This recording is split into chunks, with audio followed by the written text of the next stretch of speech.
الحمد للہ وکفی وسلام علی عبادہ الذین اصطفی اما بعد اعوذ باللہ من الشیطان الرجیم بسم اللہ الرحمن الرحیم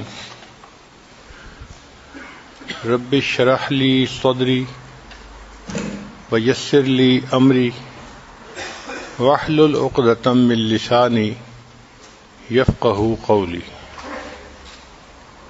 واجعل لی وزیرا من اہلی ہارون اخی سبحان ربک رب العزۃ عما یصفون وسلام علی المرسلین والحمد للہ رب العالمین اللہم صل علی سیدنا محمد وعلی آل سیدنا محمد وبارک وسلم۔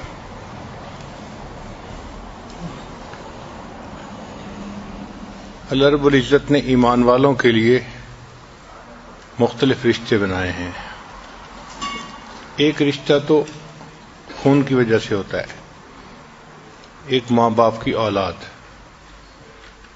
شریعت نے ان کو بہن بھائی کا درجہ دیا، لہذا ایک ماں باپ کی جتنی اولاد ہوتی ہے آپس میں بھائی ہوتے ہیں، بھائی بہن کا تعلق ہوتا ہے۔ اور ایک ہے ایمان کا رشتہ۔ اللہ تعالیٰ فرماتے ہیں انما المؤمنون اخوہ، ایمان والے سارے کے سارے بھائی ہیں۔ اور نبی علیہ السلام نے بھی ارشاد فرمایا کونوا عباد اللہ اخوانا، اے اللہ کے بندو آپس میں بھائی بھائی بن کے رہو۔ آج کے اس دور میں چونکہ ان تعلیمات پر زور دینے والے کم ہیں، لہذا نوجوان بچے اپنی من پسند کے دوست بنا لیتے ہیں، پھر دوست قریب ہوتے ہیں اور ماں باپ اور بہن بھائی اس سے دور ہوتے ہیں۔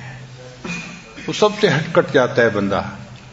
ایسے تعلقات میں پڑتا ہے کہ ماں باپ سے کا تعلق بھی کمزور ہو جاتا ہے، بہن بھائی کا تعلق بھی کمزور ہو جاتا ہے۔ اس لیے اس بات کی ضرورت ہے کہ ہمیں ان تعلقات کی اہمیت بتائی جائے۔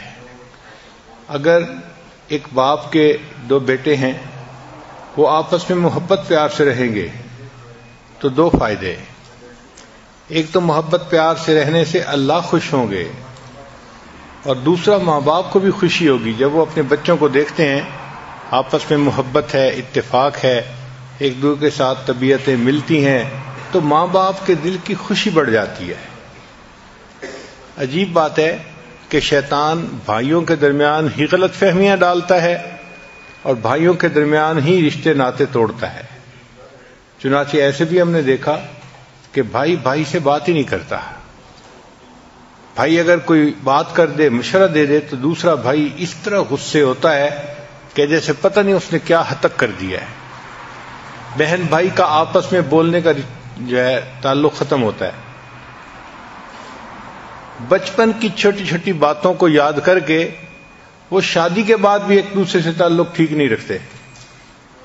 یہ کتنی بے وقوفی کی بات ہے۔ بچپن کی باتوں کو بچپن میں بھول جانا چاہیے، اور جب انسان بڑا ہو جائے، شادی شدہ ہو جائے، پھر گرون اپ لوگوں کی طرح آپس میں محبت کا رشتہ استوار کرنا چاہیے۔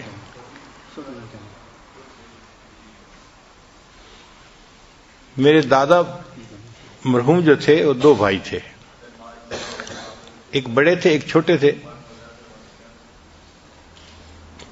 دونوں کی آپس میں دوستی مشہور تھی۔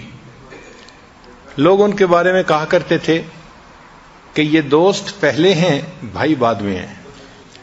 ہر جگہ پہ وہ اکٹھے ہوتے، اکٹھا کھانا کھاتے، اکٹھا بات چیت کرتے، کہیں جانا ہوتا تو اکٹھا، ہر وقت وہ جیسے بندے کے ساتھ سایہ لگا ہوتا ہے اس طرح وہ ایک دوسرے کے ساتھ لگے ہوتے تھے۔ ان کی دوستی مثال تھی لوگوں کے لیے، بہت محبت تھی آپس میں۔ جب ایک کوئی بات کر دیتا تھا تو دوسرا اس پر فوراً آمادہ ہو جاتا تھا۔ آپس میں ان کی کبھی تلخی نہیں ہوئی تھی، ہمیشہ محبت سے رہتے تھے، ایک دوسرے کے راز و نیاز کے ساتھی تھے، ہم نوالا ہم پیالہ تھے۔ چھوٹے بھائی جو تھے وہ حافظ قرآن تھے۔ اب حافظ قرآن کو منزل سنانے کے لیے کسی بندے کی ضرورت ہوتی ہے، تو چنانچہ وہ اپنے بڑے بھائی کو ہی منزل سناتے تھے۔ اتنی کثرت سے وہ قرآن پڑھتے تھے اور بڑے بھائی اتنی کثرت سے قرآن سنتے تھے کہ بڑے بھائی نے قرآن سن سن کے قرآن مجید کو یاد کر لیا تھا. تو آخری عمر میں دونوں بھائی حافظ بن گئے تھے. ان میں سے جو بڑے بھائی تھے وہ اکثر یہ کہا کرتے تھے کہ میری ایک وش ہے، تمنا ہے، اللہ اس کو پورا کر دے. لوگ پوچھتے جی کیا وش ہے؟ تو کہتے ہیں کہ بس جب میری موت آئے گی، میں بڑا ہوں، پہلے مجھے جانا ہے، تو میرا جنازہ میرا چھوٹا بھائی پڑھائے، یہ میری بڑی تمنا ہے. چھوٹے بھائی ٹالتے کہ موت کا کس کو پتا، مگر بڑے بھائی پھر بھی اس کو کہتے تھے کہ دیکھنا میرا جنازہ آپ نے پڑھانا ہے. اللہ کی شان دیکھیں کہ مقدر ایسا کہ چھوٹے بھائی کی وفات پہلے ہوئی اور چھوٹے بھائی کا جنازہ بڑے بھائی نے پڑھایا. مگر لوگ ان کا نام لے کے ان کی مثالیں ایک دوسرے کو دیا کرتے تھے، سنایا کرتے تھے. ہم نے بھی اپنے والدین کی زبانی یہ واقعات سنے تو ہمیں محسوس ہوا کہ واقعی دو بھائیوں کے درمیان اگر محبت ہو تو اس سے صرف اللہ تعالیٰ ہی راضی نہیں ہوتے، اللہ کے بندے جو ماں باپ ہوتے ہیں ان کے دل کو بھی خوشی ہوتی ہے.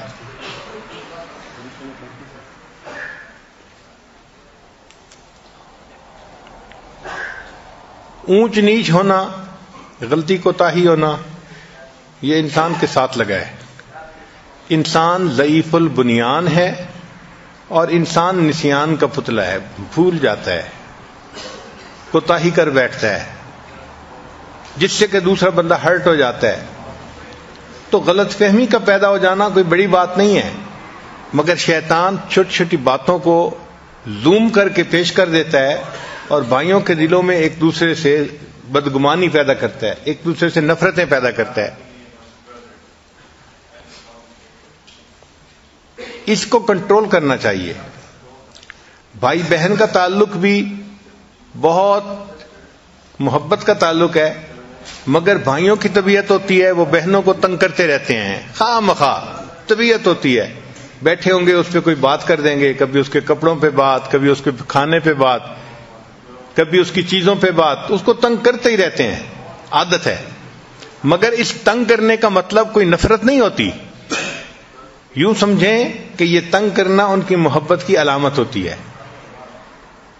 اور ہم نے تو دیکھا بعض اوقات ایسے بھی ہوتا ہے کہ بہن ٹین ایجر ہے تو اس کے چہرے کے اوپر دانے نکل آئے. اب ڈاکٹر اس کو کہتا ہے کہ اپنے چہرے کو ذرا پولوشن سے بچاؤ. تو جب بھائی کو پتہ چلا تو آتے جاتے اسی دانے کے اوپر انگلی رکھتا ہے اس کو ٹیز کرنے کے لیے، مگر اس کے دل میں نفرت نہیں ہوتی. ایک طرف ٹیز بھی کر رہا ہوگا اور دوسری طرف بہن کا کوئی مسئلہ ہوگا تو بہن کی سائڈ بھی لے گا، اس کی ہمدردی بھی کرے گا. تو ماں باپ بھی اپنے بچوں کو یہ باتیں سمجھائیں کہ یہ زندگی کا حصہ ہے. بیٹے کی شخصیت اور ہوتی ہے، بیٹی کی شخصیت اور ہوتی ہے. تو بیٹا جو ہے وہ رف اینڈ ٹف ہوتا ہے، وہ فزیکلی دوسرے کو تنگ کرتا ہے، کبھی چیز چھپا دی، کبھی چیز ہٹا دی، کبھی کوئی بات کر دی، مگر یہ اس کے محبت کے اظہار کا طریقہ ہے. بہنوں کے اندر اللہ نے پولائٹنس رکھی ہوتی ہے، نرمی رکھی ہوتی ہے. وہ کہتی کم ہیں مگر دل میں بہت کچھ رکھ لیتی ہیں. اور یہ بھی اچھا نہیں ہوتا کہ بہنیں اپنے بھائیوں کے بارے میں چھوٹی چھوٹی باتیں اپنے دلوں میں رکھیں. فارگیو کر دینا چاہیے اور فارگیٹ کر دینا چاہیے، اللہ کے لیے معاف کر دینا چاہیے. اور اس نعمت کی قدر کرنی چاہیے کہ ہمارے رشتے ہیں ایک دوسرے کے ساتھ. ان گھروں میں جا کے دیکھیں جہاں صرف بہنیں ہیں، بھائی نہیں، وہ بھائی کو ترستی ہیں. بھائی ایک دن کی عمر کا بھی ہو نا تو بہنوں کو اپنے سر کے اوپر ایک سایہ محسوس ہوتا ہے، وہ اپنے آپ کو پروٹیکٹڈ محسوس کرتی ہیں. وہ سمجھتی ہیں کہ ہمارا کوئی نگران ہے، کوئی ساتھ دینے والا ہے. چھوٹے بھائی کا بھی ان کو اتنا سہارا ہوتا ہے. اچھا جہاں سارے بھائی ہوں بہن نہ ہو تو دیکھا ہے کہ ان بچوں کی تربیت اچھی نہیں ہوتی، وہ بھی اکھڑ مزاج بن جاتے ہیں، ایک دوسرے کے ساتھ بہت رف اینڈ ٹف زندگی گزارتے ہیں. ان کے اندر بیلنس لائف نہیں آتی جب تک بہن ساتھ نہ ہو. تو بہن ہونا، بھائی ہونا، یہ اللہ کی نعمت ہے. ان رشتوں کی قدر کرنی چاہیے، چونکہ اللہ تعالیٰ نے قدر کرنے کا حکم عطا فرمایا۔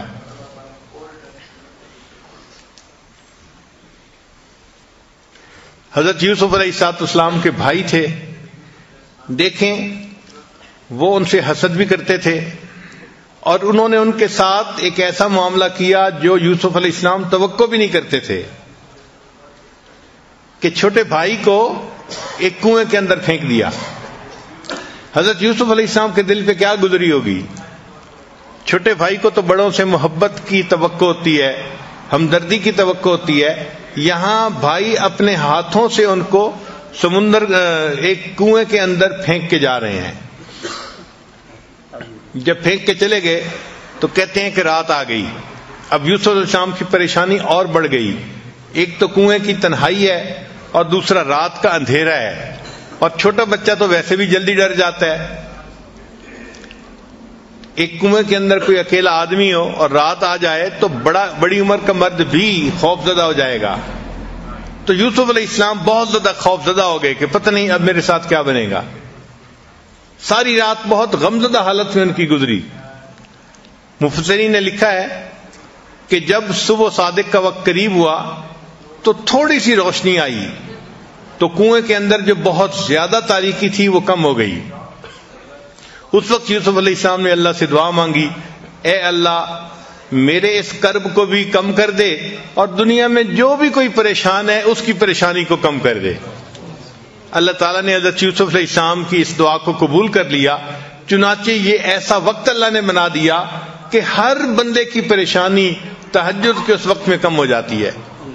آپ غور کریں، گھر میں فوت ہو گیا کوئی، سارے لوگ رو رہے ہیں، سارے غمزدہ ہیں، لیکن جب رات تہجد کا وقت آئے گا نا، آپ دیکھیں وہ آرام سے سوئے پڑے ہوں گے، تو ان کا کرب کم ہو جاتا ہے، اس وقت میں پریشانی کم ہو جاتی ہے۔ مریض کو دیکھیں ہاسپٹل میں سارا دن بے چین ہوگا، جیسے تہجد کا وقت ہوگا تو بے چینی کم ہو جائے گی، طبیعت سنبھل جائے گی، صبح کے وقت اس کی جو ریڈنگز ہیں وہ ذرا مناسب ہو جاتی ہیں۔ تو یوسف علیہ السلام کی دعا دنیا کے ہر انسان کے حق میں قبول ہو گئی، وہ اللہ نے وقت ہی ایسا بنا دیا۔ ہم نے دیکھا ہے شادی کے موقع پہ کئی مرتبہ نوجوان بچے بچیاں، وہ جی آج تو ہم ساری رات جاگیں گے، آج تو چاند رات ہے، ساری رات جاگیں گے، خوب ادھم ہوتا ہے، ایک دوسرے سے بات چیت، کھانا پینا، لیکن ہم نے دیکھا کہ جب تہجد کا وقت ہوتا ہے سب سوئے پڑے ہوتے ہیں، کوئی صوفے پہ پڑا ہے، کوئی نیچے رگ کے اوپر لیٹا ہوا ہے، کوئی بستر پہ لیٹا ہوا ہے۔ اس وقت میں ایسا سکون آتا ہے کہ سب کو نیند کی آغوش میں چلے جاتے ہیں۔ تو یہ یوسف علیہ السلام کی دعا تھی جو ہر پریشان بندے کے حق میں اللہ نے قبول فرما لی۔ اب اس پر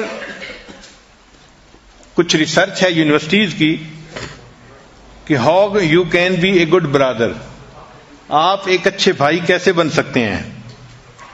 پہلا پوائنٹ ہے be respectful towards each other, کہ آپ ایک دوسرے کے ساتھ ریسپیکٹفلی برتاؤ کریں، بھائی بھائی کے ساتھ ریسپیکٹ کا معاملہ کرے، بھائی بہن کے ساتھ، بہن بھائی کے ساتھ، ایک دوسرے کے ساتھ عزت کا معاملہ کریں، عزت کا نام لیں، عزت سے پکاریں، عزت سے پیش آئیں۔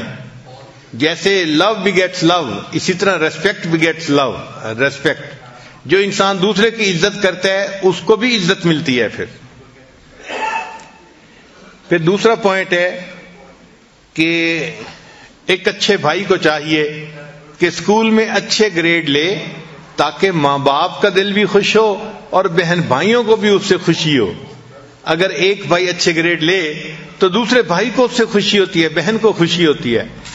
چنانچہ بہنیں اپنے سرکل میں اپنے بھائی کی اچیومنٹس بتاتی ہیں، میرے بھائی نے اتنے نمبر حاصل کر لیے۔ بھائی اپنے بھائی کی اچیومنٹ دوسرے دوستوں کو بتاتا ہے۔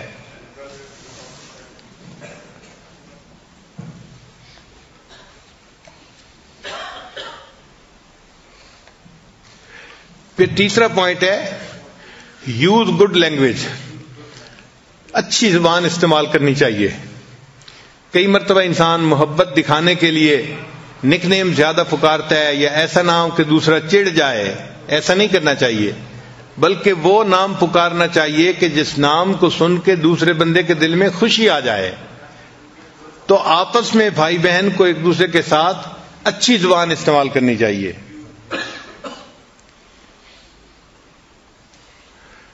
پھر بھائی کی ذمہ داری بنتی ہے کہ اوائڈ وائلنس.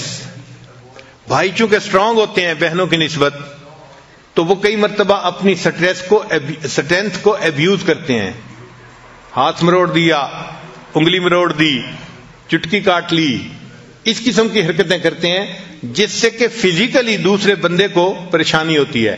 یا چھوٹے بھائی کو جو ہے وہ اس طرح کا کوئی مسئلہ کر دیا، تو بھائی کی یہ ڈیوٹی بنتی ہے کہ وہ اپنی اسٹرینتھ کو ابیوز نہ کرے، اس کو غلط استعمال نہ کرے.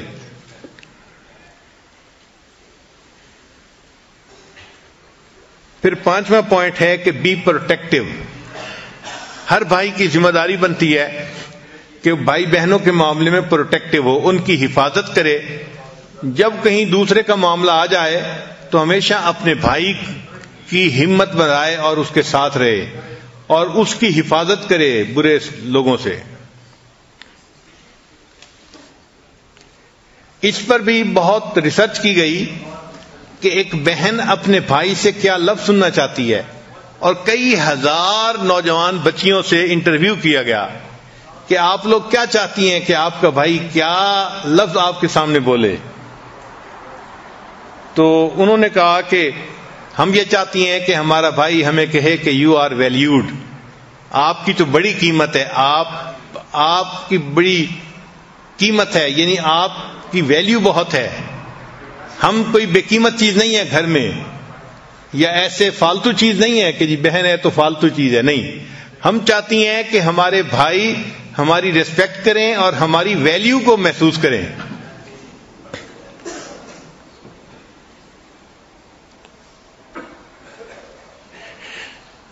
پھر یو آر اسمارٹ. پھر بعض بچیوں نے کہا کہ ہم یہ سننا چاہتی ہیں کہ ہمارے بھائی کہیں کہ یو آر پروٹیکٹڈ، یعنی تم محفوظ ہو، تم کوئی غم فکر نہ کرو، میں تمہارے ساتھ ہوں. تو اس سے ہمارے دلوں کو سکون ملتا ہے، تسلی ملتی ہے. بعض بچیوں نے کہا کہ ہم یہ سننا چاہتی ہیں کہ ہمارے بھائی کہیں you are gifted and talented, تم بڑی ذہین ہو اور تم اللہ کا تحفہ ہو ہمارے لیے. اور واقعی بہنیں اللہ تعالیٰ کی طرف سے بھائیوں کے لیے ایک تحفہ ہوتی ہیں.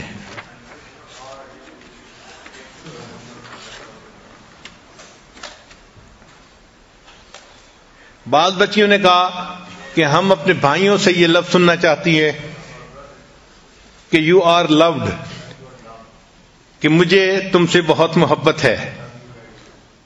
یہ محبت کوئی شیطانی نفسانی نہیں ہوتی، یہ بہن بھائی کی ایک پاکیزہ محبت ہے جس کو شریعت نے تسلیم کیا ہے. شریعت اسلامیہ نے گھر کے بچوں کی آپس کے رشتہ تعلق کے لیے ایک بہترین اصول بتا دیا. یوں سمجھیں کہ سمندر کو کوزے میں بند کر دیا. وہ اصول کیا ہے؟ اصول چھوٹا سا یہ ہے کہ بڑے چھوٹوں سے درگزر کریں اور چھوٹے بڑوں کی فرما برداری کریں. نبی السلام نے فرمایا وہ بندہ ہم میں سے ہی نہیں، ملم یرحم صغیرنا ولم یوقر کبیرنا، جو چھوٹوں پہ رحم نہیں کھاتا اور جو چھوٹا اپنے بڑوں کا احترام نہیں کرتا وہ ہم میں سے ہی نہیں ہے، یعنی مسلمان ہی نہیں، امت میں سے ہی نہیں ہے. آپ سوچیں کتنی اہمیت ہے اس بات کی کہ چھوٹے اپنے بڑوں کا احترام کریں. شریعت نے کہا کہ بڑے بھائی کا احترام باپ کی مانند کرنا چاہیے. جس طرح اپنے والد کا احترام کیا جاتا ہے، چھوٹے بہن بھائیوں کو بڑے بھائی کا احترام اپنے والد کی طرح کرنا چاہیے. اور بڑے بھائی کو اپنے چھوٹے بہن بھائیوں کا خیال اس طرح رکھنا چاہیے جس طرح باپ اپنے بچوں کا خیال رکھتا ہے.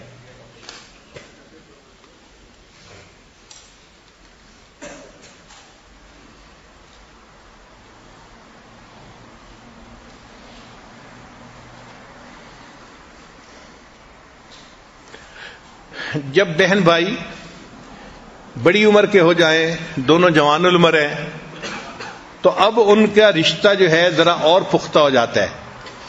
تو جوان العمر بہن بھائی کے درمیان کے ریلیشن شپ کے بارے میں چند باتیں. لیٹ گو آف سلی چائلڈ ہوڈ ہرٹس. چھوٹے ہوتے ہوئے جو ایک دوسرے کو ہرٹ کیا تھا نا، ان باتوں کو بھول جانا چاہیے، اور جوانی کی عمر میں، بڑی عمر میں ان باتوں کو یاد نہیں کرنا چاہیے۔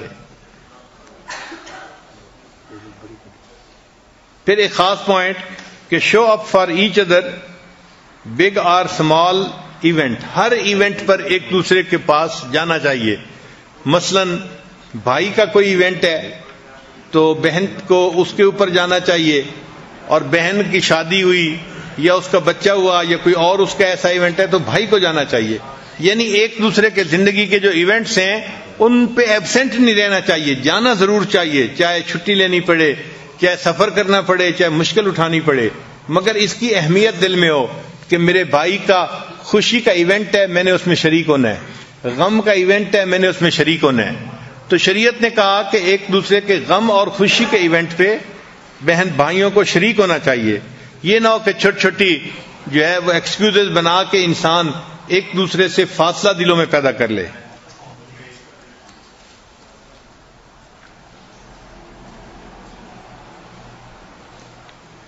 Treat each other like equal, جب بڑے ہو جاتے ہیں تو پھر بہن بھائیوں کو چاہیے کہ ایک دوسرے کے ساتھ ایکول معاملہ کریں۔ یہ نہیں ہے کہ بھائی کوئی بڑا سپیریئر ہستی ہے اور بہن جو ہے وہ بہت ہی کوئی گئی گزری چیز ہے، ایسی بات، ایسا تعلق نہیں رکھنا چاہیے۔ بہن کی بھی ریسپیکٹ ہو، بھائی کی بھی ریسپیکٹ ہو، دونوں ایک دوسرے کے ساتھ ایکویلٹی کے جو ہے وہ رتبے کے اوپر ایک دوسرے سے تعلق رکھیں۔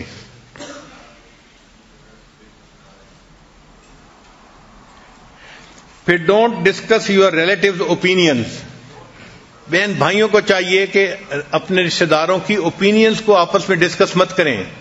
مثلا بھائی کہتا ہے کہ جی بھابھی نے تو آپ کے بارے میں یہ کہہ دیا، بس وہ ایک فکرہ ہوتا ہے اور اس کی وجہ سے بہن کا دل جو ہے وہ آگ سے بھر جاتا ہے۔ یا بہن جو ہے وہ بھائی کے بارے میں، تمہارے بارے میں تو ابو یہ کہہ رہے تھے۔ بھائی اگر کہا بھی ہے تو بتانا ضروری نہیں ہے۔ تو یہ نقطہ یاد رکھیں کہ بہن بھائی جب بڑے ہو جائیں تو لوگوں کے کمنٹس ایک دوسرے کے ساتھ اس طرح شیئر نہ کریں، اس سے دلوں میں فاصلے آ جاتے ہیں۔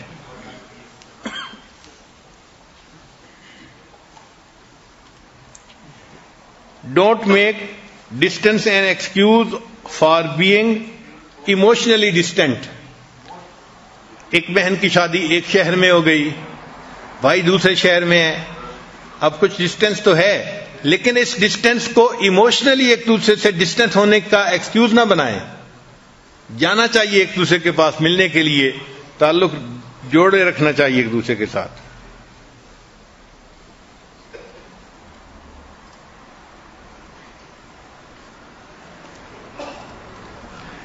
پھر جب بھائی بڑے ہو جائیں تو ان کے بارے میں ایک ریسرچ کا پوائنٹ ہے کہ stay out of the family drama, کہ فیملی ڈراما سے الگ رہیں۔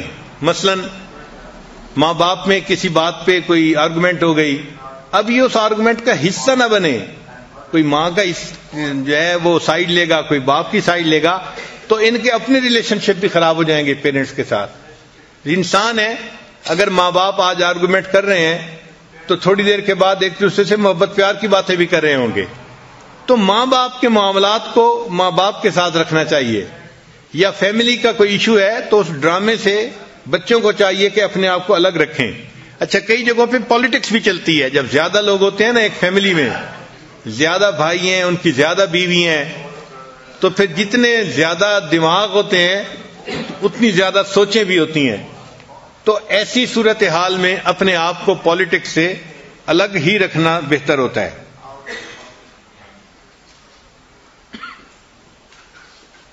کوئی بھی معاملہ ہو تو والدین میں سے کسی ایک کی اوپن سائڈ نہ لیں، بلکہ دونوں سے محبت کا اظہار کریں، ان کو بتائیں کہ میرے لیے تو دونوں کی رسپیکٹ ضروری ہے، میرے دل میں دونوں کی محبت ہے، میں کیا کروں، میرے دل میں تو آپ دونوں کے ساتھ ایک تعلق ہے۔ وہ یہ فیل کریں کہ یہ کسی ایک سائڈ پہ نہیں بلکہ دونوں کے ساتھ اس بچے کا تعلق ہے۔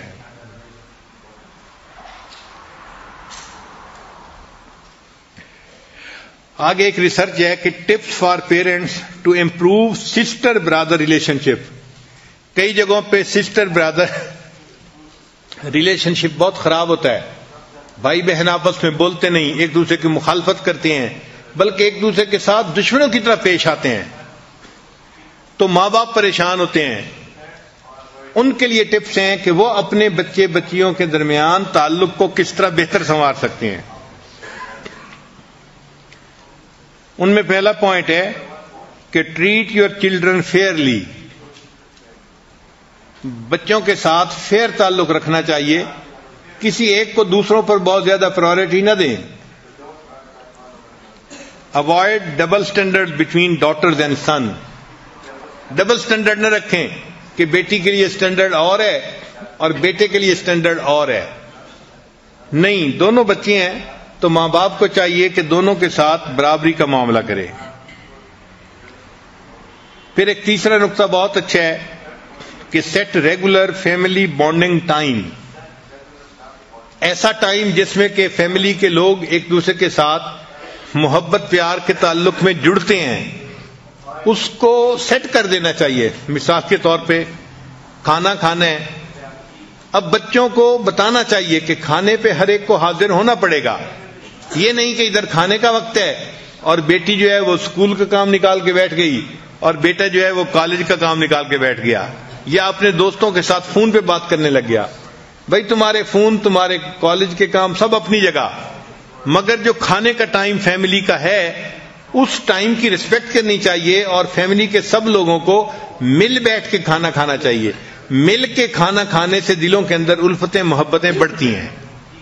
تو ماں باپ سیٹ کر دیں کہ جی ہم نے اتنے بجے ناشتہ کرنا ہے اور اتنے بجے رات کا کھانا کھانا ہے.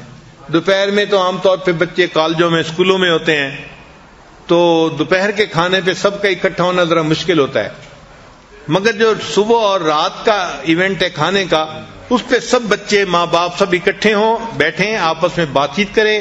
اس سے جو فیملی بانڈ ہے نا وہ بڑھ جاتا ہے، مضبوط ہو جاتا ہے.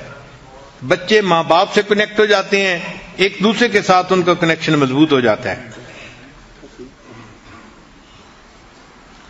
پھر ماں باپ کو چاہیے کہ take your children to general neutral places, کہ کبھی کبھی چھٹی لے کے اپنے بچوں کو کہیں باہر جائیں. جیسے گیم پارک میں جانا ہوتا ہے تو اس سے کیا ہوتا ہے کہ جب فیملی کے لوگ الگ ایسی جگہ پہ جاتے ہیں تو آپس میں ان کے درمیان تعلق مضبوط ہو جاتا ہے، محبت بڑھ جاتی ہے.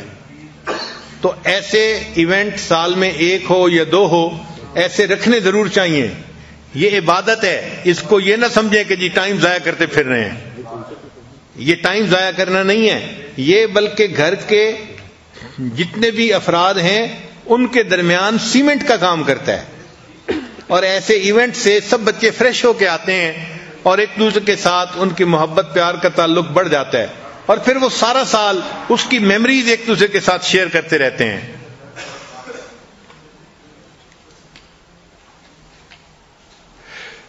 یا پھر کسی ایسی جگہ جس کو واٹر پارک کہتے ہیں یا کوئی اور ایسی جگہ جہاں پر بے حیائی نہیں ہے اور جا سکتے ہیں، تو ایسی جگہوں پہ بچوں کو لے جانا یہ ماں باپ کی ذمہ داری ہوتی ہے.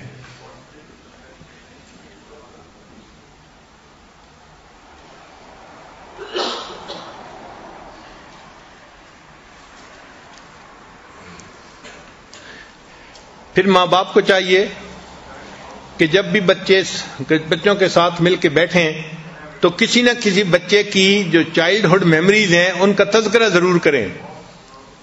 بچپن کی باتوں کا تذکرہ کرنے سے بچوں کو اپنائیت محسوس ہوتی ہے اور وہ محسوس کرتے ہیں کہ ہماری فلاں بات کو یاد رکھا گیا. اس کا مطلب ہے کہ دلوں کے اندر محبت ہے ایک دوسرے کے لیے. پھر ماں باپ کی ذمہ داری بنتی ہے کہ بچوں کو سمجھائیں ہاؤ ٹو ریزالو کنفلکٹ. ایک دوسرے سے اختلاف تو ہو جاتا ہے، ایک دوسرے سے کوئی نہ کوئی مسئلہ تو بن ہی جاتا ہے، لیکن مسئلہ بنتا ہے تو مسئلہ حل بھی تو ہو سکتا ہے. تو بچوں کو سمجھائیں کہ دیکھو بھائی ایسی طبیعت ہونی چاہیے کہ اگر کوئی مسئلہ ہو تو اس کو فوراً ریزالو کر لینا چاہیے. کچھ گیو ٹیک کا معاملہ کرنا چاہیے، کچھ منوا لیں کچھ مان لیں مگر صلح و صفائی کر لیں. بچوں کو سمجھائیں کہ دیکھو ون اور لوز کی سچویشن اچھی نہیں ہوتی کہ ایک بندہ تو ون کر رہا ہے اور دوسرا لوز کر رہا ہے. وہ لوز کرنے والے کے ہارٹ برننگ رہتی ہے. تو بچے ایسی بات پہ آمادہ ہوں جو ون ون سچویشن ہے, دونوں کے لیے ون ون سچویشن ہو, تاکہ ان کی ہارٹ برننگ نہ ہو اور بچے ایک دوسرے سے قریب ہو جائیں. جب بھی کنفلکٹ سچویشن ہو تو ماں باپ کو چاہیے کہ کسی ایک بچے کی سائیڈ نہ لیں, بلکہ اس کنفلکٹ کو نیوٹرل ہو کر ریزالو کرنے کی کوشش کریں. اب اگلا ایک پوائنٹ بڑا اہم ہے. Why is it important to have a brother? بہنوں کے لیے یہ کیوں ضروری ہے کہ گھر میں بھائی بھی ہو؟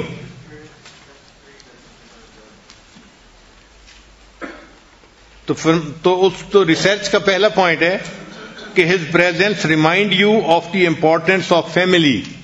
بھائی کی موجودگی سے آپ کو فیملی کی اہمیت کا اندازہ ہوتا ہے کہ پوری فیملی کیسی ہوتی ہے. He will fight for you even if he is fighting with you. پھر بھائی کا ایک بھی معاملہ ہے کہ اگرچہ بہن کے ساتھ اس کی ٹسل چل رہی ہوگی نا, لیکن اگر کوئی تھرڈ پارٹی آئے گی بہن کو تنگ کرنے کے لیے تو بہن کی طرف سے ان کے ساتھ لڑنا شروع کر دے گا. تو بھائی بہن کی طرف سے لڑے گا اگرچہ بہن کے ساتھ اس کی اپنی فائٹ ہو رہی ہوگی.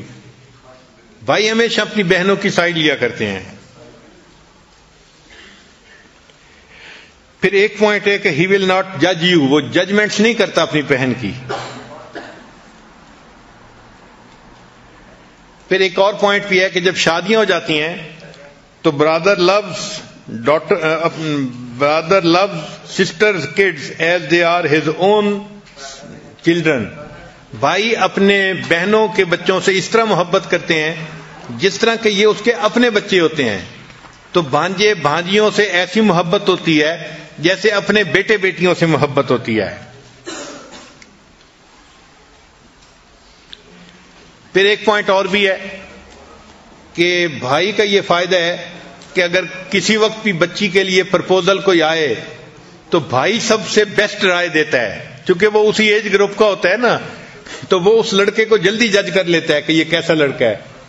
تو بہن کو وہ بتا دیتا ہے کہ لڑکے کا مزاج ایسا ہے, طبیعت ایسی ہے, اس کا بیک گراؤنڈ ایسا ہے, اس کے دوست ایسے ہیں.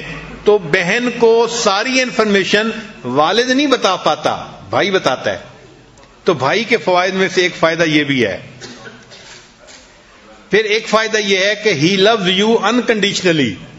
بھائی اپنی بہن سے بغیر کسی کنڈیشن سے محبت کرتا ہے, کیونکہ بھائی بہن کا رشتہ ہوتا ہے, اس وجہ سے. پھر ہی ول آلویز ڈیفینڈ یو. جب بہن پہ کوئی مسئلہ بنتا ہے تو ہم نے دیکھا کہ بھائی اپنی بہن کو ڈیفینڈ کرتا ہے. پھر ہی makes you look good in the eyes of parents. بھائی ہمیشہ یہ کوشش کرتا ہے کہ ماں باپ کی نظر میں بہن کی عزت قدر رہے. وہ ماں باپ کی نظر میں اس کو گرنے نہیں دیتا اپنی بہن کو. اپنے جھگڑے, اپنی لڑائیاں, اپنی باتیں ایک طرف, مگر ماں باپ کی نظر میں اپنی بہن کی عزت ہی رکھتا ہے.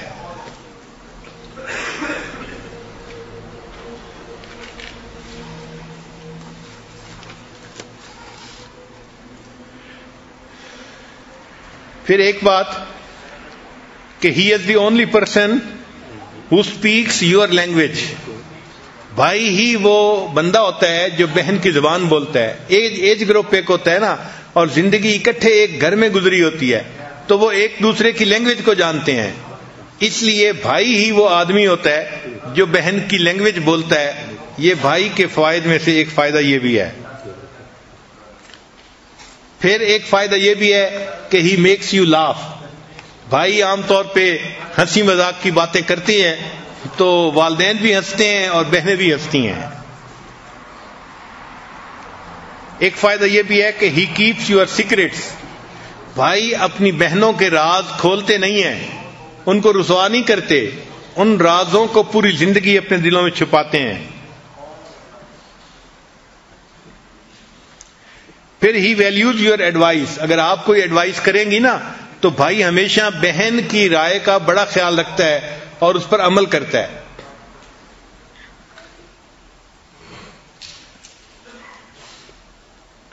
پھر اگر بہن کی بھائی کے ساتھ فرض کرو بات چیت ختم ہے تو you can pick up with your Brother any time of your life. یعنی اگرچہ بات چیت بند ہے، کسی بھی وقت اگر آپ اس سے سوری کر لیں گی تو بھائی جہاں سے تعلق ختم ہوا تھا وہیں سے دوبارہ پھر محبت کا تعلق شروع ہو جائے گا. اس کو پک اپ کرنے کے لیے ٹائم کی ضرورت نہیں ہوتی.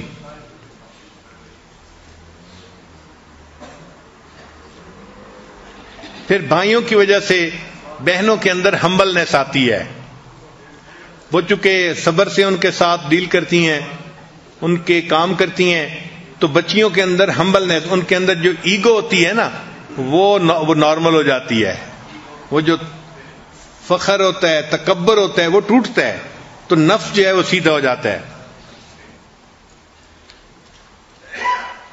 پھر ایک 15واں فائدہ کہ he will go out of his way for you.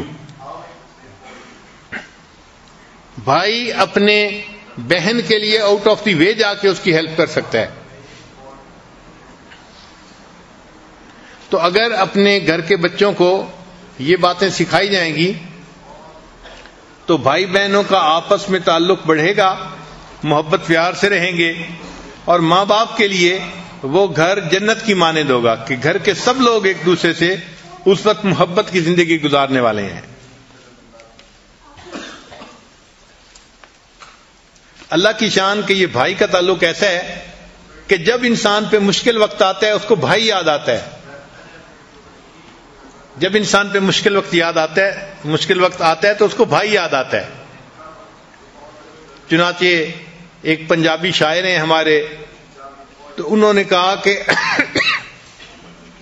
جس بندے کا باپ زندہ ہوتا ہے اس کا سر کورڈ ہوتا ہے، اور جس بندے کا بھائی زندہ ہوتا ہے اس کی پشت کورڈ ہوتی ہے. اس کو کوئی دشمن تکلیف نہیں پہنچا سکتا چونکہ بھائی موجود ہوتا ہے. تو مشکل میں بھائی یاد آتے ہیں. اب اس کے دلیل قرآن پاک سے دیکھیے.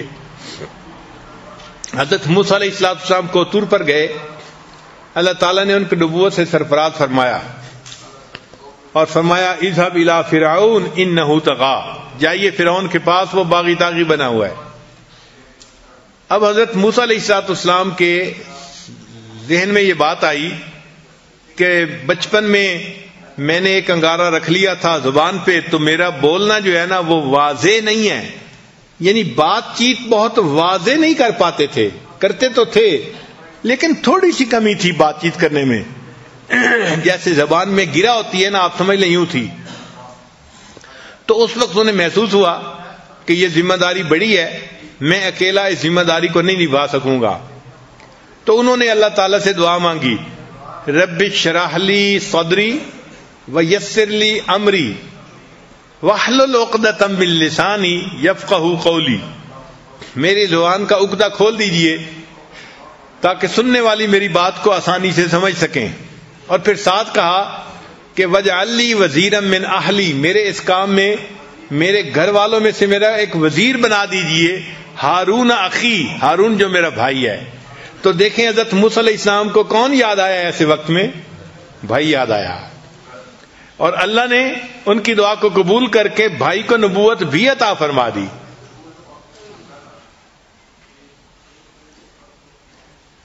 اچھا، انسان دنیا میں تو ایک دوسرے کو یاد کرتا ہے، یہیں تک نہیں، معاملہ اس سے بھی آگے ہے.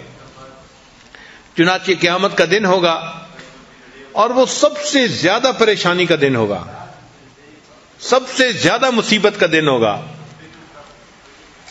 اس سے بڑا پریشانی کا دن اور کوئی نہیں ہے. ہر انسان پریشان ہوگا، خوف زدہ ہوگا. اس خوف زدہ ہونے کی حالت میں جب اس کو محسوس ہوگا کہ میرے پاس نیکیاں تھوڑی ہیں، تو وہ نیکیوں کو لینے کے لیے جب کسی کے بارے میں سوچے گا تو قرآن مجید سے ثابت ہے کہ بھائی کی طرف دھیان جائے گا. یوم یفر المرء من اخیہ، بھائی کا تذکرہ پہلے، وامہ وابیہ، ماں اور باپ کا تذکرہ بعد میں. تو یہ ایسا تعلق ہے کہ دنیا میں پریشانی آئے تو بھی بھائی یاد آتا ہے، اور جب آخرت کی پریشانی آئے گی تو بھی انسان کو بھائی یاد آئے گا. اس تعلق کی ویلیو کرنی چاہیے، اور آپس میں گھروں میں بھائیوں کو الفتیں محبتوں کے ساتھ رہنا چاہیے. کاروباری پریشانیاں ہونا یا اختلاف ہونا، ان کو ریزالو کر کے ہمیشہ اس تعلق کو بہتر کرنے کی کوشش کرنی چاہیے، تاکہ اس سے اللہ تعالیٰ بھی راضی ہوں اور ماں باپ بھی اس بات سے راضی ہوں. چنانچہ بھائیوں کے درمیان اور بہنوں کے درمیان محبتوں کے عجیب و غریب واقعات ہیں. ایک واقعہ ہے دو بھائیوں کا، ایک بڑا تھا دوسرا چھوٹا تھا. تو بڑے بھائی کی شادی ہو گئی اور اس کے بچے بھی ہو گئے. چھوٹا بھائی ابھی اپنی جاب کر رہا تھا، اس کی شادی نہیں ہوئی تھی. ان کے والد فوت ہو گئے، تو والد کی زرعی زمین تھی، وہ ان دونوں بھائیوں نے آدھی آدھی تقسیم کر لی. جب آدھی آدھی تقسیم کر لی تو اب اس زمین کی فصل نکلی سال کے بعد جیسے نکلتی ہے. تو بڑے بھائی نے بھی اپنی فصل کو سمیٹا اور چھوٹے نے بھی سمیٹا. مگر جب رات آئی تو بڑے بھائی نے سوچا کہ میرے ساتھ بیٹے بھی ہیں اور وہ بھی ہیلپنگ ہینڈ بن جائیں گے 1 سال 2 سال میں، تو مجھے تو اتنے ضرورت نہیں ہے جتنی کہ میرے چھوٹے بھائی کو ہے. وہ اکیلا ہے بیچارہ، سنگل ہینڈڈ ہے، وہی ارن کرے گا، اسی نے محنت کی. تو کیوں نہ میں اپنے حصے میں سے کچھ گندم کی بوریاں اپنے دوسرے بھائی کو دے دوں. چنانچہ اس نے اپنی 5 بوریاں اٹھائیں اور اپنے چھوٹے بھائی کی زمین کے حصے میں جہاں بوریاں پڑی تھیں وہاں جا کے ڈال دی. اللہ کی شان، جب رات کا آخری حصہ آیا تو چھوٹے بھائی کے دل میں بھی یہی خیال آیا کہ ہم 2 بھائی ہیں اور ہماری زمین آدھی آدھی ہے، لیکن میں تو اکیلا ہوں، میری تو ضرورت اتنی نہیں ہے. میرا بڑا بھائی تو فیملی والا ہے، اس کے بچے ہیں، بیوی ہے، ذمہ داری زیادہ ہے، بوجھ زیادہ ہے. کیوں نہ میں اپنی گندم میں سے کچھ گندم اس کے حصے میں ڈال دوں تو اس کو فائدہ ہو جائے گا. چنانچہ اس نے بھی 5 بوریاں اٹھائیں اور بھائی کی بوریوں میں جا کے اس کو رات کو ڈال دیا. اب صبح کا وقت ہوا، دونوں بھائیوں نے اپنی اپنی گندم کا حساب لگایا تو حیران، کیونکہ ان کے حساب سے گندم کی جو گنتی تھی وہ تو اتنی تھی، اور اس میں سے 5 بوریاں انہوں نے دوسرے بھائی کو دے دی تھی رات کو، مگر صبح وہ 5 بوریوں کی جو کمی تھی وہ پوری ہوئی تھی. تو دونوں بھائی اس پر بڑے حیران ہوئے کہ پتہ نہیں گندم ہماری 5 بوریاں کم ہونی چاہیے تھیں، یہ کم کیوں نہیں ہے. اگلی رات آئی تو دونوں بھائیوں نے سوچا کہ آج ہم پھر گندم جو ہے نا اپنے بھائی کے کھیت میں ڈال کے آتے ہیں. اللہ تعالیٰ کی شان کہ ایک نے 5 بوریاں اٹھائیں اور دوسرے نے 5 بوریاں اٹھائیں. جب دونوں ایک دوسرے کی زمین پہ ڈالنے کے لیے جانے لگے تو راستے میں ایک دوسرے سے ملاقات ہو گئی. ایک نے بھی 5 بوریاں اٹھائی ہوئی تھیں ٹریکٹر پہ، دوسرے نے بھی اٹھائی ہوئی تھیں. وہ اپنے بھائی کے حصے میں ڈالنے جا رہا تھا اور یہ اپنے بھائی کے حصے میں ڈالنے جا رہا تھا. اللہ تعالیٰ ایسی سچی محبتیں ہمیں بھی عطا فرمائے.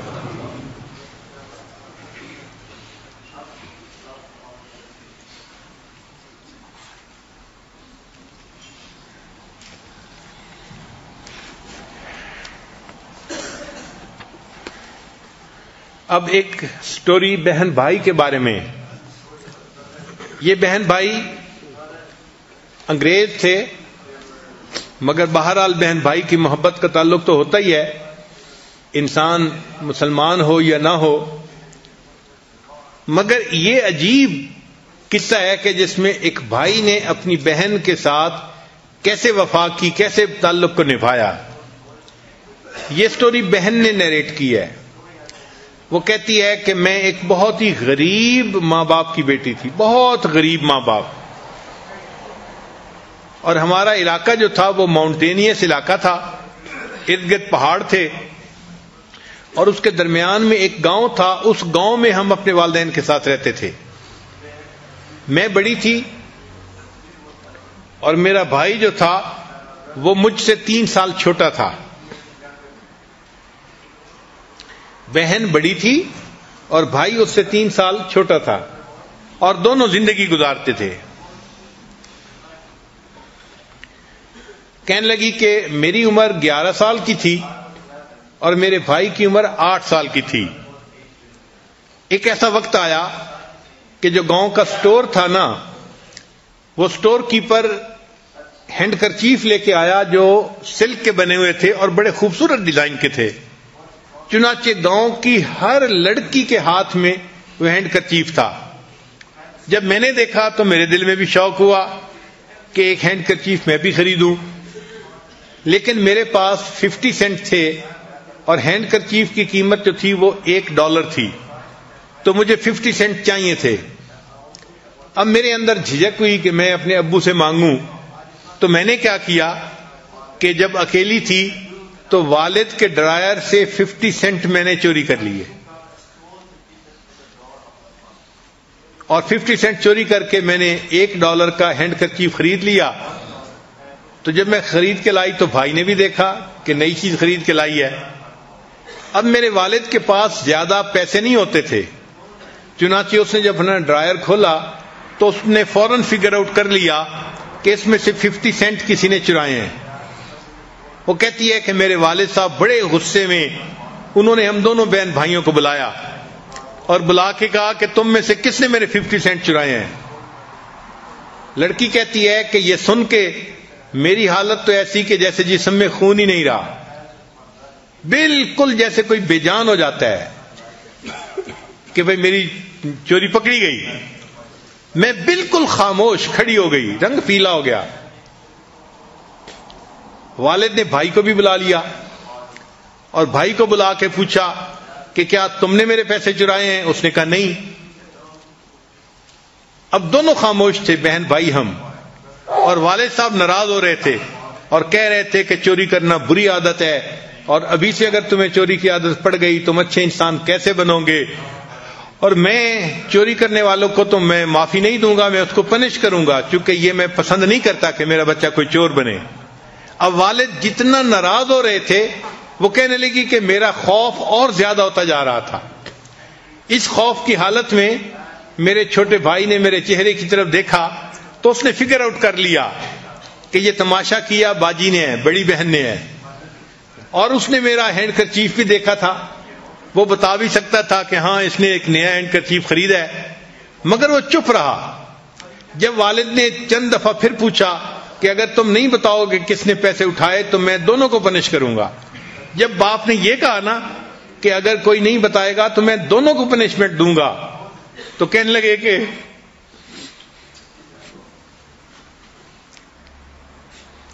میرے چھوٹے بھائی نے ابو کا ہاتھ پکڑ لیا اور کہا کہ ابو یہ چوری میں نے کی ہے. حالانکہ اس سے چوری نہیں کی تھی، مگر اس نے باپ کی زبان سے یہ سنا تھا کہ باپ کہہ رہا تھا کہ میں دونوں کو پنش کروں گا، اور وہ یہ نہیں چاہتا تھا کہ میری بہن کو پنش کیا جائے. جب اس نے اپنی زبان سے کہہ دیا کہ ابو یہ چوری میں نے کی ہے، اب والد کا سارا غصہ اسی کے اوپر اتر گیا. چنانچہ والد نے اس کو مار پیٹ کی اور خوب ہیوملیٹ کیا، اور میرا بھائی یہ سزا بھی برداشت کرتا رہا، یہ ذلت بھی برداشت کرتا رہا، حتیٰ کہ ابو کا غصہ ٹھنڈا ہوا اور ابو چلے گئے، اور ہم دونوں بہن بھائی اپنے سونے والے کمرے میں آ گئے. ہمارا ایک کمرہ تھا، الگ الگ بیڈ تھے، ہم اس پہ سویا کرتے تھے. ہم نے لائٹیں آف کر دیں اور ہم اپنے اپنے بیڈ پہ آ کے لیٹ گئے. وہ لڑکی کہتی ہے کہ لیکن میری آنکھوں سے نیند غائب تھی، مجھے گلٹ کا احساس تھا کہ قصور تو میرا ہے، اور مار میرے چھوٹے بھائی کو پڑی. میری آنکھوں سے آنسو رواں تھے، اور پھر مجھے یہ بھی احساس تھا کہ میں اتنی کمزور کیوں تھی کہ بھائی کو مار کھاتا ہوا تو میں نے دیکھ لیا، میں نے یہ نہیں بتایا کہ یہ کام میں نے کیا ہے. کہنے لگی کہ جب روتے روتے میرے آواز نکلنے لگی تو میرا چھوٹا بھائی اپنے بیڈ سے اٹھ کے آیا اندھیرے میں، اور اس نے آ کے میرے منہ پہ ہاتھ رکھ دیا اور میرا نام لے کے کہا کہ بہن یہ معاملہ اوور ہو چکا ہے، اب رو کے اس کو لمبا نہ کرو. یعنی جو مجھے سزا ملنی تھی وہ تو مل چکی، اب کیوں رو رہی ہو اور اس معاملے کو لمبا کر رہی ہو. وہ کہنے لگی کہ میں حیران تھی کہ یہ مجھ سے چھوٹا ہے اور اس کو میرا اتنا خیال ہے کہ یہ کہتا ہے کہ اب اس پہ افسوس کرنے کی بھی ضرورت نہیں ہے، اگر مجھے سزا مل گئی تو کوئی بات نہیں، میں نے سزا برداشت کر لی۔ وہ کہتی ہے کہ اس وقت میرے بھائی کی عمر 8 سال تھی اور میری عمر اس وقت 11 سال کی تھی۔ ہم دونوں اسکول میں پڑھتے تھے، ہم دونوں اچھے اسٹوڈنٹ تھے، محنت کرتے تھے، ہوم ورک کرتے تھے اور اچھے نمبر لیتے تھے۔ چنانچہ کئی سالوں کے بعد ایک ایسا دن آیا جب ہمارا رزلٹ گھر ہمارے پہنچا۔ رزلٹ بہت اچھا تھا، ہم نے A گریڈ لیے تھے۔ وہ کہتی ہے کہ میں اپنے کمرے سے باہر آئی تو میں نے دیکھا کہ ابو صحن میں بیٹھے ہیں اور ان کے چہرے پہ غم کی کیفیت ہے، جیسے کوئی بندہ سوچوں میں گرفتار ہوتا ہے، مغموم بیٹھا ہوتا ہے۔ میں حیران کہ ہمارے اتنے اچھے رزلٹ ابو کے ہاتھ میں آئے اور ابو ابھی بھی پریشان ہیں۔ تو کہنے لگی کہ تھوڑی دیر کے بعد ابو نے میری امی کو بلایا اور بلا کے کہا کہ دیکھو تمہارے بچوں کے رزلٹ بہت اچھے آئے ہیں۔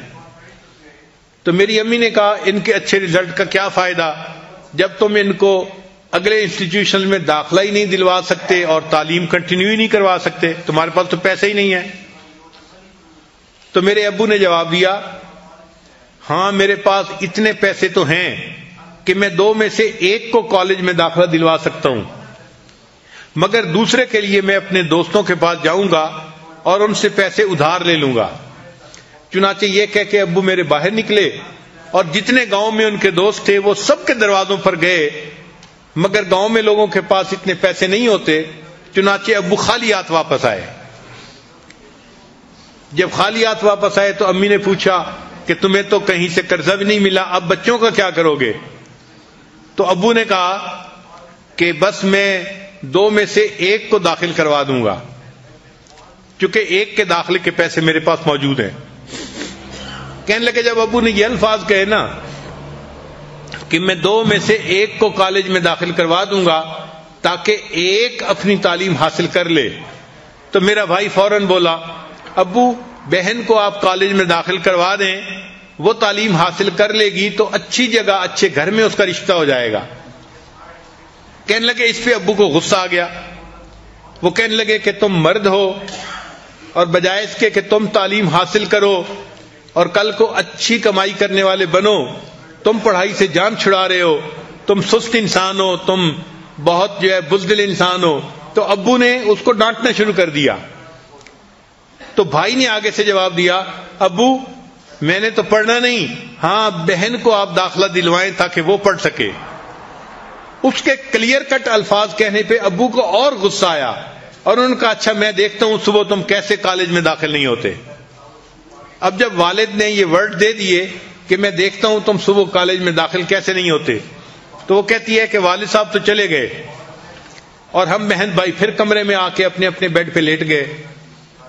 وہ کہتی ہے کہ مجھے نیند تو آ نہیں رہی تھی اور میں فیل کر رہی تھی کہ میرا بھائی جو ہے نا وہ بھی سو نہیں رہا، کوئی نہ کوئی ایکٹیویٹی ہے وہ کر رہا ہے، مجھے سمجھ نہیں لگ رہی تھی کہ یہ کر کے آ رہا ہے، اندھیرا تھا۔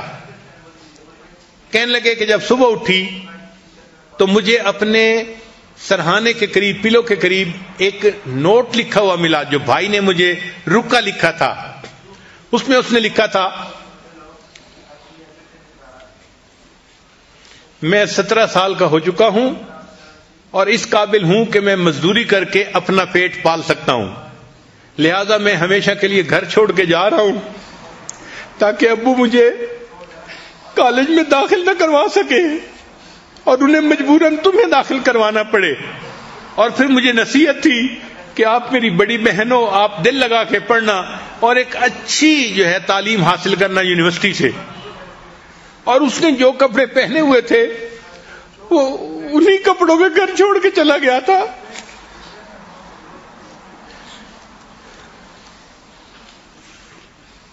جب صبح پیرنٹس کو پتہ چلا، اب والد کے پاس کوئی اور آپشن ہی نہیں تھی، چنانچہ والد نے مجھے یونیورسٹی جا کے داخل کروا دیا شہر میں، اور میں ہاسٹل میں رہنے لگ گئی، اور بھائی تو گھر چھوڑ کے چلا گیا تھا۔ اب بھائی نے قریب ایک کنسٹرکشن کمپنی تھی وہاں جا کے مزدوری کی جاب شروع کر دی، جیسے ایک مزدور جاب کرتا ہے. تعلیم تو اس کے پاس زیادہ تھی نہیں، 17 ایئر اس کی ایج تھی. تو کہنے لگی کہ 17 ایئر میں اس بھائی نے میری خاطر اپنے پروفیشن کو اور فیوچر کو اس نے بند کر دیا اور میرا خیال رکھا. اتنی ینگ ایج میں، چھوٹی ایج میں. کہنے لگا کافی عرصہ پھر ہماری ملاقات نہیں ہوئی. مجھے یونیورسٹی میں کئی سال گزر گئے. ایک دن میں اپنے کمرے میں بیٹھی پڑھ رہی تھی تو میری رومیٹ آئی اور مجھے کہنے لگی کہ باہر ہاسٹل کے دروازے پر ایک نوجوان لڑکا کھڑا ہے جو دیکھنے سے بالکل دیہاتی نظر آتا ہے اور بہت میلے کچیلے اس کے کپڑے ہیں، اور وہ کہتا ہے کہ وہ تمہارے گاؤں کا رہنے والا ہے اور تم سے کوئی بات کرنا چاہتا ہے. تو وہ کہتی ہے کہ میں حیران کہ گاؤں کا لڑکا کیوں کوئی مجھ سے بات کرنے کے لیے آیا.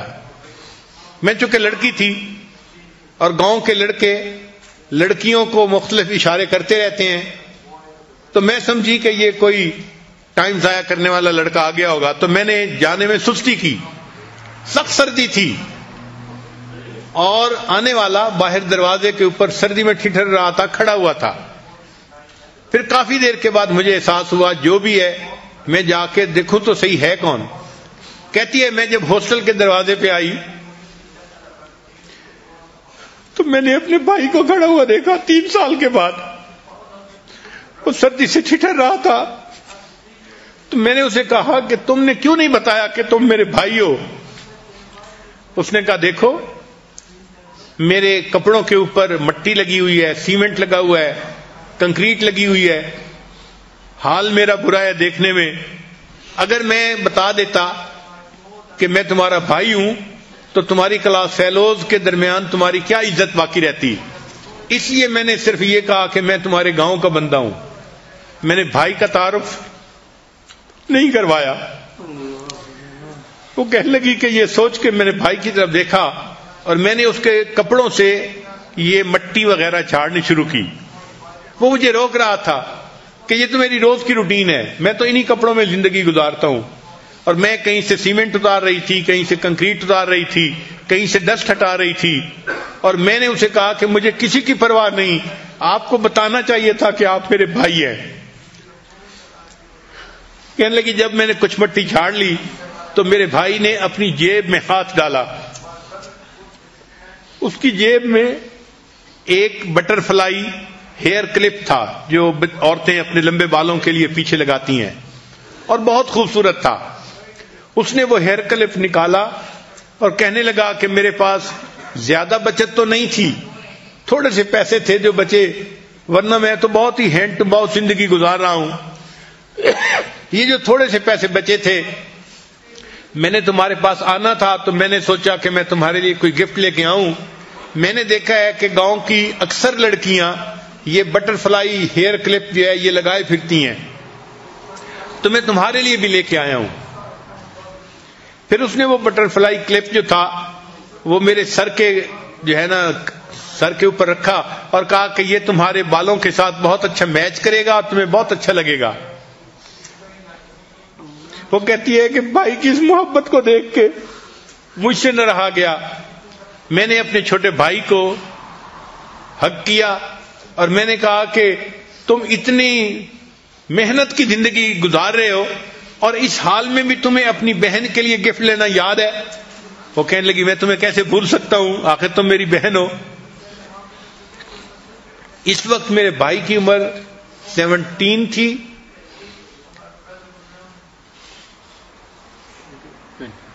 نہیں، بھائی کی عمر شاید 24 تھی اور بہن کی عمر اس وقت 27 ہو چکی تھی.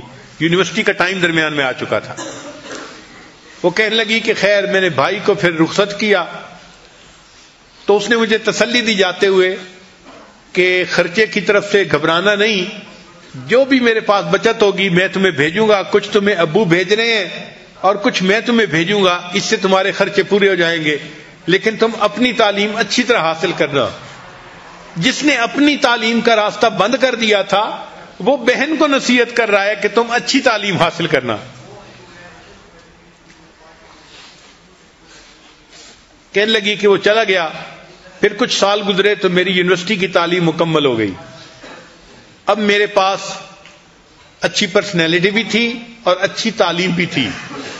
چنانچہ میرے لیے ایک بہت اچھا پرپوزل آیا.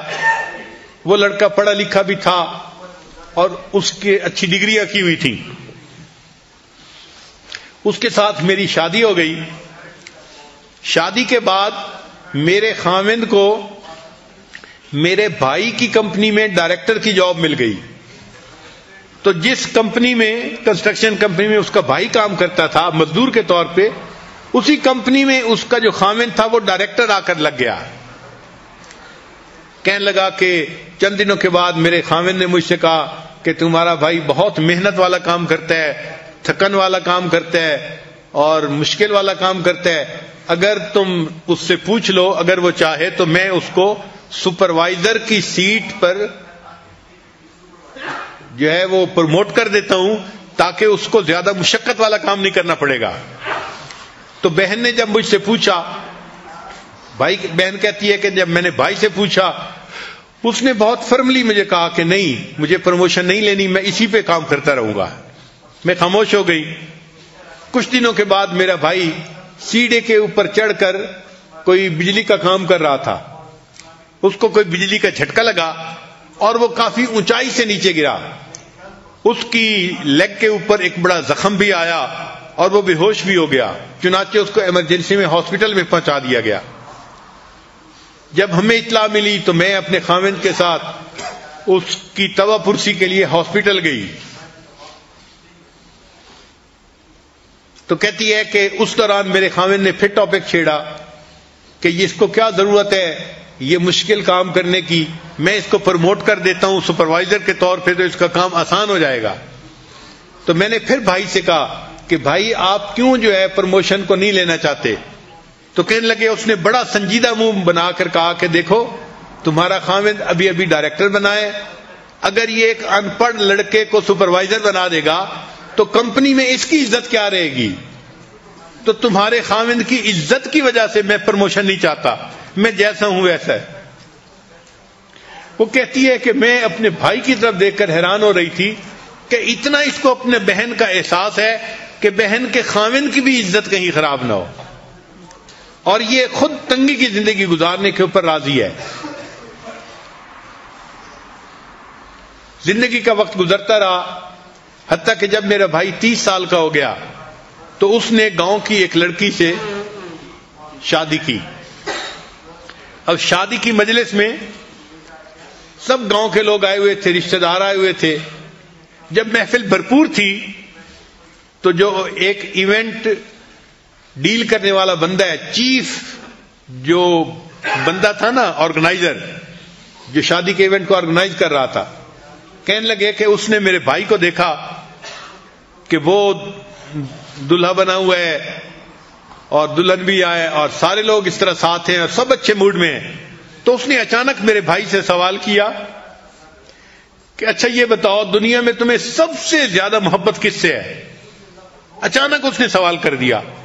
وہ کہتی ہے کہ یہ ان ایکسپیکٹڈ کوسچن تھا، کوئی سوچ بھی نہیں سکتا تھا کہ اس ماحول میں اچانک کوئی کوسچن پوچھے گا. تو جیسے ہی اس نے کوسچن پوچھا تو میرے بھائی نے جواب دیا، مجھے سب سے زیادہ محبت اپنی بہن سے ہے. تو اس چیف آرگنائزر نے پوچھا کہ تمہیں اپنی بہن سے محبت کیوں ہے؟ تو بھائی نے واقعہ سنایا.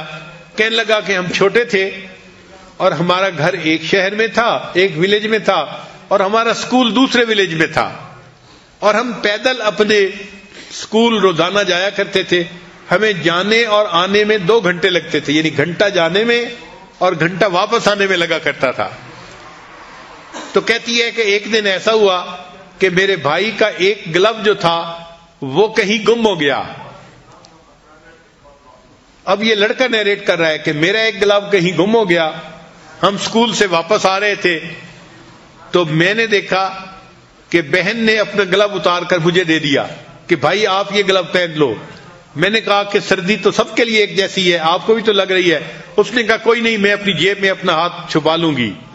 چنانچہ میں نے اپنی بہن کا گلو لے کے پہن لیا.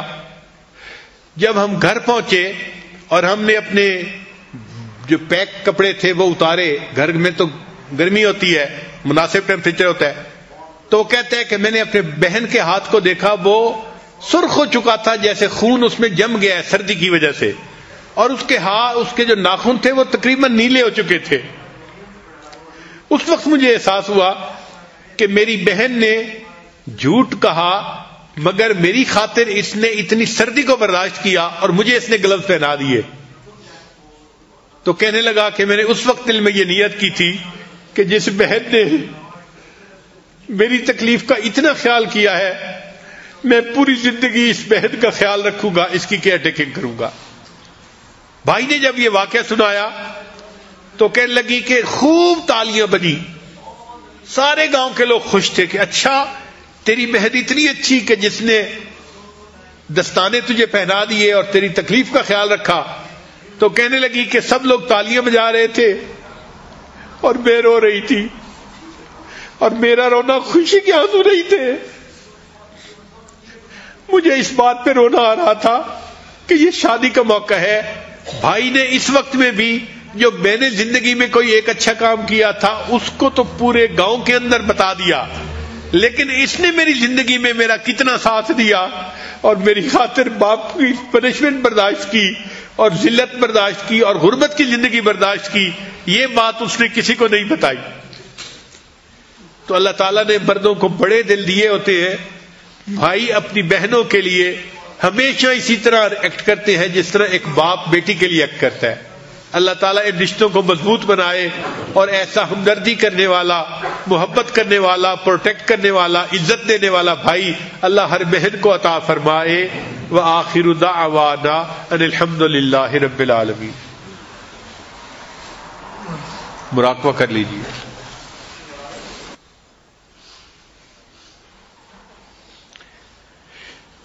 لا الہ الا اللہ محمد رسول اللہ۔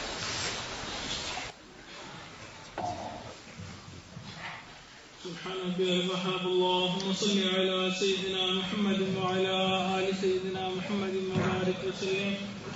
اللهم انت السلام ومنك السلام تبارك يا ذا الجلال والاكرام۔ پروردگار عالم ہمارے صغیرہ کبیرہ گناہ معاف فرما، اللہ وہ گناہ جو ہم نے دن میں کیے معاف فرما، اللہ وہ گناہ جو ہم نے راتوں میں کیے معاف فرما، پروردگار عالم وہ گناہ جو ہم نے محفلوں میں کیے معاف فرما، وہ گناہ جو ہم نے تنہائیوں میں کیے معاف فرما، اللہ وہ گناہ جو ہم نے ارادے سے کیے معاف فرما، اللہ وہ گناہ جو ہم نے بنا ارادے کیے معاف فرما، اے میرے مولا وہ گناہ جو ہمیں یاد ہیں وہ بھی معاف فرما، اللہ وہ گناہ جو ہم کر کے بھول گئے وہ بھی معاف فرما، اے میرے مولا گناہ کرتے کرتے تھک چکے ہیں، اللہ اب اپنا فضل عطا فرما، اللہ اپنا کرم عطا فرما، اے میرے مولا اپنا رحم عطا فرما، اے میرے مولا شیطان بدبخت ہمارے پیچھے لگا ہوا ہے، اللہ مزید گناہوں سے ہمیں محفوظ فرما، اے میرے مولا ہم تیرے وہ بندے ہیں صبح توبہ کرتے ہیں شام توڑ بیٹھتے ہیں،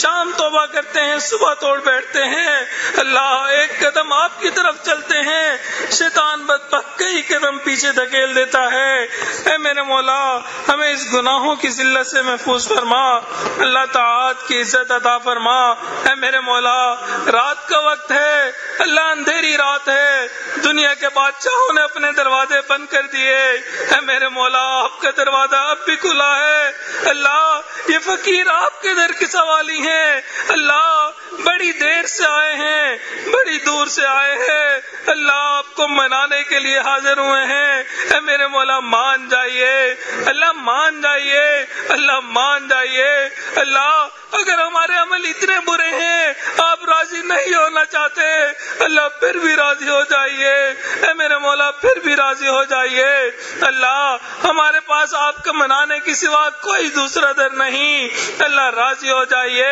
اے میرے مولا مان جائیے، اللہ مان جائیے، پروردگار عالم اتنے لوگ اگر اکٹھے ہو کر کسی دنیا کے سخی کے پاس چلے جائیں، اللہ شاید اس کے لیے 1 روپے نہ دینا مشکل کام ہے، اللہ آپ کے لیے ان کو بخش دینا آسان کام ہے، اللہ آج بخش دیجئے، اے میرے مولا بخش دیجئے، اللہ رحمت کے خزانے عطا فرما دیجئے، پروردگار عالم ہم آپ کے بہت کمزور بندے ہیں، اللہ ہم سے تو دھوپ کی گرمی برداشت نہیں ہوتی، اے میرے مولا آپ کے جہنم کی گرمی کیسے برداشت ہوگی؟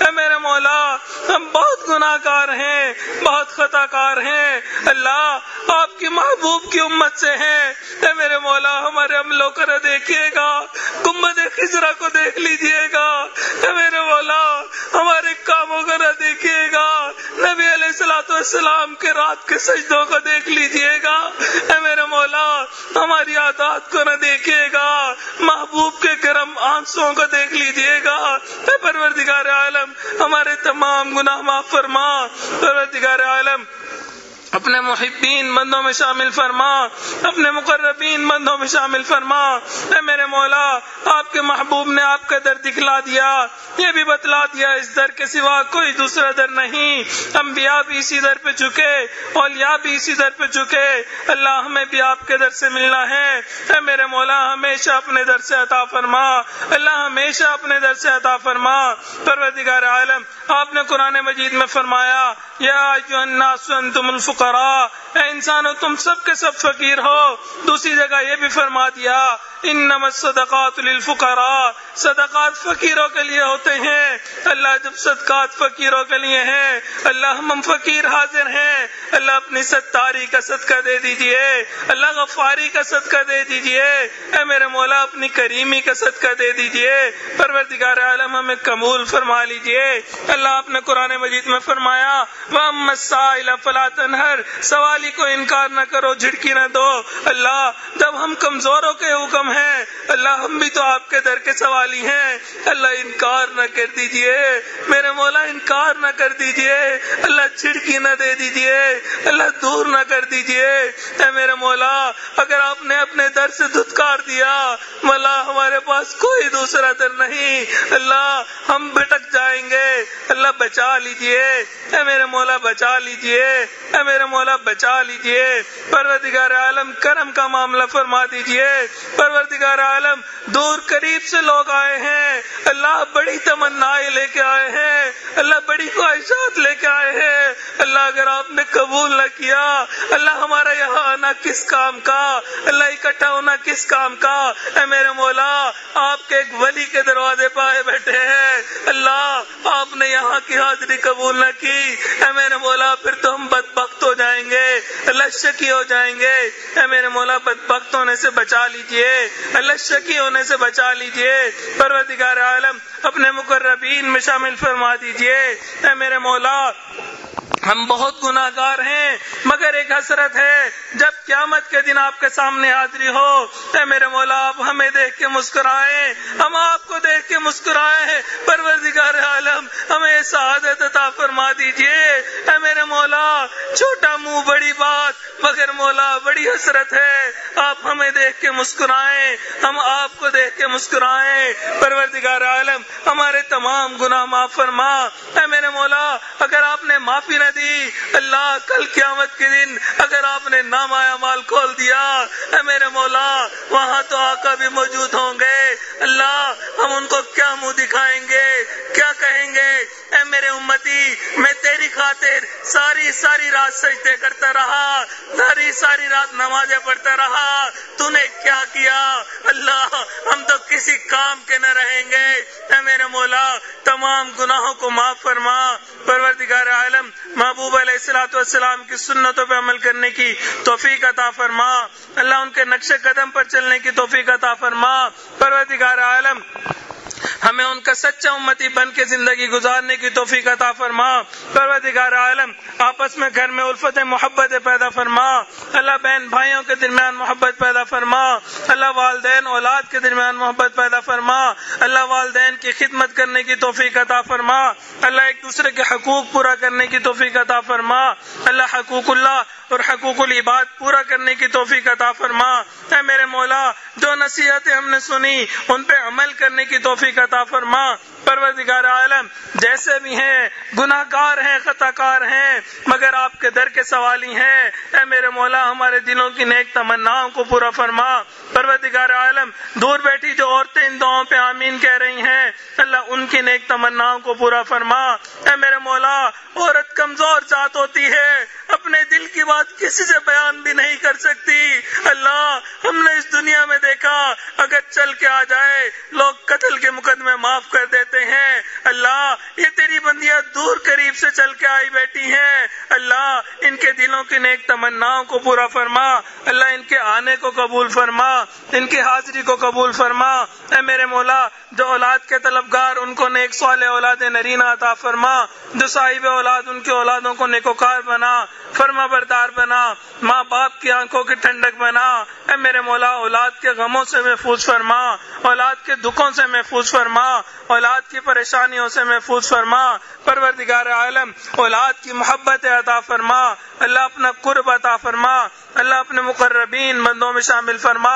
اے میرے مولا شب زندہ دار لوگوں میں شامل فرما. پروردگار عالم عمر گزرتی جا رہی ہے. اللہ نماز کا سرور کب نصیب ہوگا؟ اللہ سجدے کا سرور کب نصیب ہوگا؟ اے میرے مولا رات کے آخری پہر کی مناجات کی لذت کب نصیب ہوگی؟ اے میرے مولا اب عطا فرما دیجئے. اللہ عطا فرما دیجئے. اے میرے مولا اس مجمع کے اندر کتنے چھوٹے بچے ہیں اللہ آج وہ سچی توبہ کرتے ہیں. اے میرے مولا جوان خون بھی معافیا مانگ رہا ہے. اے میرے مولا مان جائیے, اللہ مان جائیے. اللہ اگر آپ نے دھتکار دیا, توبہ قبول نہ کی, شیطان بھٹکائے گا, نفس ورغلائے گا, جوانیاں ضائع ہو جائیں گی. اے میرے مولا جوانیاں ضائع ہونے سے بچا لیجئے. اے میرے مولا کتنے لوگ اس مجمع میں ایسے ہیں اپنے بال سفید کر بیٹھے, دل سیاہ کر بیٹھے. اللہ آج تو وہ بھی آپ سے معافیا مانگ رہے ہیں. اے میرے مولا معاف کر دیجئے. اللہ آپ کو تو سفید بالوں سے حیا آتی ہے. اللہ ان سفید بالوں کا واسطہ دیتے ہیں. اللہ مان جائیے. اے میرے مولا راضی ہو جائیے. پروردگار عالم ہم نے رمضان کے فقیر کو دیکھا, اس کو کوئی نہ نہیں کرتا, کوئی جھڑکی نہیں دیتا. سب کہتے ہیں یہ تو رمضان کا فقیر ہے. اللہ سب اس کو عطا کرتے ہیں. اے میرے مولا ہم بھی رمضان کے فقیر آئے بیٹھے ہیں. اے میرے مولا عطا کر دیجئے. اللہ عطا کر دیجئے. اللہ ہمیں مغفور بنا دیجئے. اللہ مغفرت کے ساتھ اٹھنے کی توفیق عطا فرما دیجئے. پروردگار عالم جیسا آپ چاہتے ہیں ہمیں ویسا بننے کی توفیق عطا فرما. اے میرے مولا جو مانگا وہ بھی عطا فرما, جو مانگنا چاہیے تھا نہیں مانگ سکے وہ بھی عطا فرما. پروردگار عالم ہمارے عزیز اقارب مشائخ رشتہ دار جو اس دنیا سے فوت ہو گئے ان کی مغفرت فرما. جن کی آپ نے مغفرت کر دی قرب کے اعلیٰ ترین درجات عطا فرما. اے میرے مولا ہمارے حضرت جی کا سایہ ہمارے سروں پہ تادیر قائم فرما. اللہ تادیر قائم و دائم فرما. اے میرے مولا ان کی زندگی میں برکت عطا فرما. اللہ ان کے کاموں میں برکت عطا فرما, ان کے فیصلوں میں برکت عطا فرما. اللہ قدم قدم برکت شامل حال فرما. اللہ ان کی تعلیمات پہ عمل کرنے کی توفیق عطا فرما. اے میرے مولا ان کے لیے رسوا ہونے سے محفوظ فرما. پروردگار عالم مشائخ نے جو ذمہ داری دی اللہ اس کو پورا کرنے کی توفیق عطا فرما. اے میرے مولا پورا کرنے کی توفیق عطا فرما. پروردگار عالم ہمیں ان کے لیے رسوائی کا سبب نہ بنا. اللہ رسوائی کا سبب نہ بنا. پروردگار عالم ان کے دل کی ٹھنڈک بنا. اللہ آنکھوں کی ٹھنڈک بنا. پروردگار عالم اپنے محبوب کا اچھا امتی بن کے زندگی گزارنے کی توفیق عطا فرما. اللہ معاشرے کا اچھا فرد بن کے زندگی گزارنے کی توفیق عطا فرما. پروردگار عالم گھروں میں الفت محبت پیدا فرما. اللہ مرضوں سے محفوظ فرما, قرضوں سے محفوظ فرما, جان مال کی حفاظت فرما, عزت آبرو کی حفاظت فرما. اللہ ہمارے ایمان کی حفاظت فرما. اے میرے مولا جو مانگا وہ بھی عطا فرما, جو مانگنا چاہیے تو نہیں مانگ سکے وہ بھی عطا فرما.